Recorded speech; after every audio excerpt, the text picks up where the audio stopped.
Assalamu alaikum, урматтуу YouTube жана Instagram көрүүчүлөр. Биздин баракчага келген суроолордун көпчүлүгү максат тууралуу болуптур.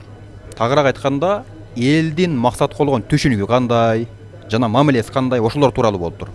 Ушул суроону, ушул теманын ээси болгон көптөн бери изилденип окуп жүргөн жеке инсандык өнүгүү тренери, арабист жана филолог Үмүтали Кудайберди уулуна берсек. Assalamu alaikum, урматтуу Instagram YouTube көрүүчүлөр. Суроого жооп берсек,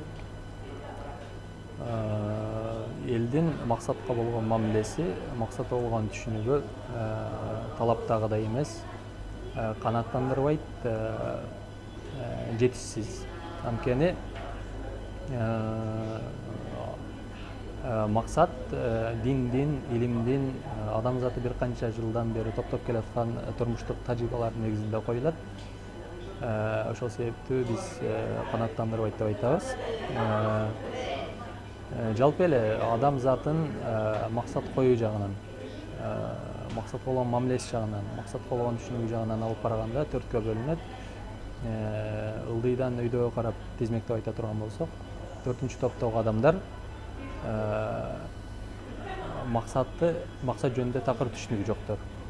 Булардан максатың эмне деп сурасаң, жооп бере албайт.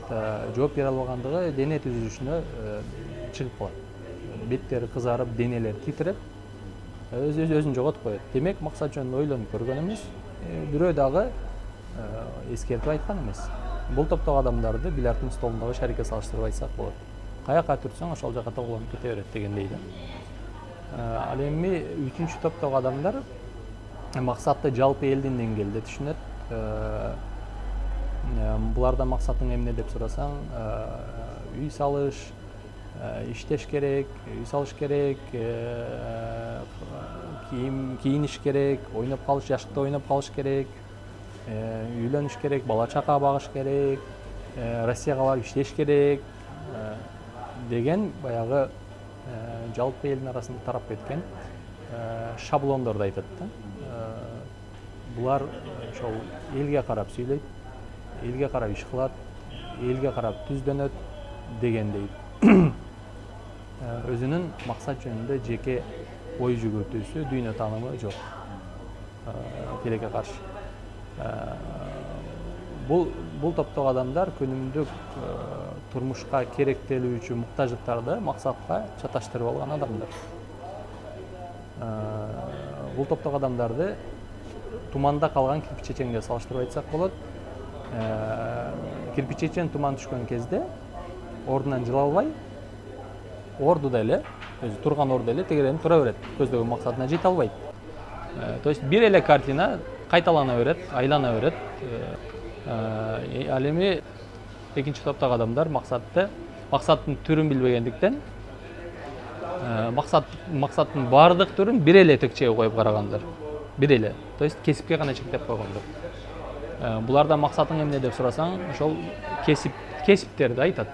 Врач болуш, инженер болуш, дагы бир нерсе болуш депчи, мугалим болуш деп туруп, өмүрүнүн 3төн 2 бөлүгүн ушул кесип менен өткөрүп берет. Бул дүйнөлүк статистикада изилденген нерсе. Бул дагы жакшы нерсе. Ошол кесип аркылуу адал рызкы таап жейт, социалдык статусу белгиленет, адамдарга, элге кызмат кылат дегендей. Бирок анын жанында дагы кошо кетүүчү башка дагы максаттар болуш керек. Ошол жок болгондуктан биз толук кандуу уну максат деп айта албайбыз. Ал эми биринчи топтогу адамдар бул максатты диндин, илимдин, азыркы реалдуулуктун негизинде түшүнүп, ошого жараша койгондор. Булардын максаты өз ичине адамдын интеллектуалдык өнүгүшүн, руханий өнүгүшүн, материалдык жактан камсыздалышын, мамилесин, өзү менен болгон мамилесин, адамдар менен болгон мамилесин, Кудай менен болгон мамилесин жана материалдык каражатын эмне кылат, камтып кетет. Ошол проблемаларды чечип берет, адамды өстүрөт, алдыга жылдырат.